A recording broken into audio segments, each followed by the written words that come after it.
আপনাদের যাদের মন শক্ত, অনেকের চোখ দিয়ে পানি নামে না। আমার এক আত্মীয় আছে খুব আল্লাহওয়ালা, আমার জীবনে এত আল্লাহওয়ালা আমি দেখি নাই, কিন্তু ওনার চোখ দিয়ে পানি নামে না। বারবার এসে আমারে বলে যে মিজান কি করবো বলো, তুমি একটু মোনাজাত ধরো। আমার মনে আছে আমি ওনাকে নিয়ে মোনাজাত ধরতাম, তো ওনার কান্না আসে না চোখ দিয়ে। এত আল্লাহওয়ালা, খুব ভালো মানুষ, কিন্তু চোখ দিয়ে পানি নামে না। এটা অনেকের হয়, নানা কারণে হয়।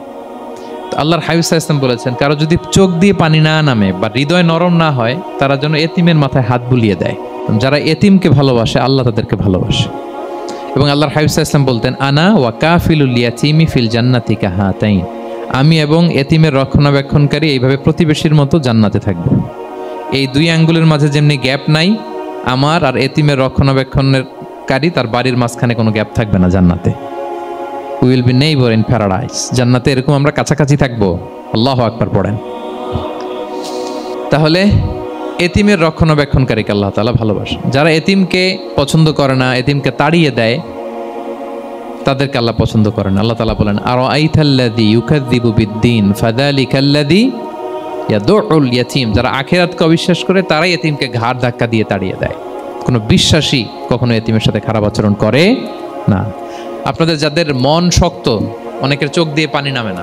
আমার এক আত্মীয় আছে খুব আল্লাহওয়ালা, আমার জীবনে এত আল্লাহওয়ালা আমি দেখি নাই, কিন্তু ওনার চোখ দিয়ে পানি নামে না। বারবার এসে আমারে বলে যে মিজান কি করবো বলো, তুমি একটু মোনাজাত ধরো। আমার মনে আছে আমি ওনাকে নিয়ে মোনাজাত ধরতাম, তো ওনার কান্না আসে না চোখ দিয়ে। এত আল্লাহওয়ালা, খুব ভালো মানুষ, কিন্তু চোখ দিয়ে পানি নামে না। এটা অনেকের হয়, নানা কারণে হয়। তো আল্লাহর হাবিব সাল্লাল্লাহু আলাইহি ওয়াসাল্লাম বলেছেন, কারো যদি চোখ দিয়ে পানি না নামে বা হৃদয় নরম না হয়, তারা যেন এতিমের মাথায় হাত বুলিয়ে দেয়। এক সাহাবী এসে বলেন, ইয়া রাসূলুল্লাহ, আমার হৃদয়টা বড় শক্ত, হৃদয় নরম হয় না। রাসূল সাল্লাল্লাহু আলাইহি ওয়াসাল্লাম বললেন, তাই? আতুহিব্বু আন ইয়ালিনা কলবুক, তুমি কি চাও তোমার হৃদয় নরম হোক, ওয়া তুদরাকা হাজাতুক, এবং তোমার আশা পূরণ হোক?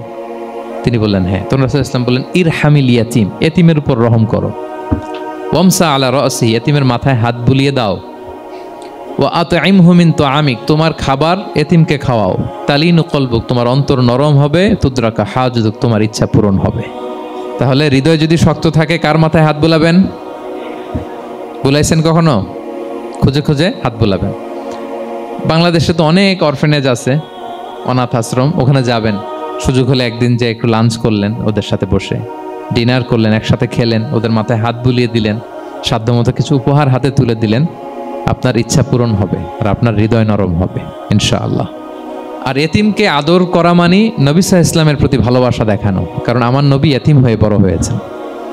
এতিমের প্রতি ভালোবাসা প্রকারান্তরে নবী সাল্লাল্লাহু আলাইহি ওয়াসাল্লামের প্রতি ভালোবাসা দেখানো হয়, কারণ আমার নবী এতিম হয়ে বড় হয়েছেন। সুবহানাল্লাহ।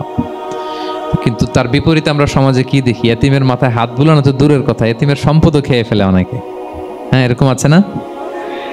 এতিমের সম্পদ দেদারসে গিলতেছে। কি যে আমাদের চিন্তাধারা! দেখবেন যে লোকটা এতিমের সম্পদ গিলে, ওরা রোজা অবস্থায় এক ঢোক পানি গিলাতে পারবেন কিনা দেখেন। যে বলেন একটু পানি খান, তো খাবে না কেন? হারাম। তো ওই হারাম কিন্তু গিলতেছে ইচ্ছা মতো। রোজা অবস্থায় এক ফোঁটা আপনি পানি গিলাতে পারবেন না, এরে কেন? হারাম। কিন্তু ওইদিকে ভাতিজার সম্পদ গিলতেছে দেদারসে। আল্লাহ বলেন এটা ভাতিজার সম্পদ না, এটা তুমি জাহান্নামের আগুন পেটে ঢুকাচ্ছ। ইন্নাল্লাযীনা ইয়াকুলুনা আমওয়ালাল ইয়াতামা যুলমান ইন্নামা ইয়াকুলুনা ফি বুতুনিহিম নারা ওয়া সায়াসলাউনা সাঈরা। যারা এতিমের সম্পদ খায়, এটা সম্পদ না, এটা জাহান্নামের আগুন তুমি পেটে ঢুকাচ্ছ। সো এতিমের প্রতি যেন আমরা নমনীয় হই, তাদের মাথায় হাত বুলাই, তাদের জন্য খরচ করি, তাদের প্রতি যেন আমরা দয়া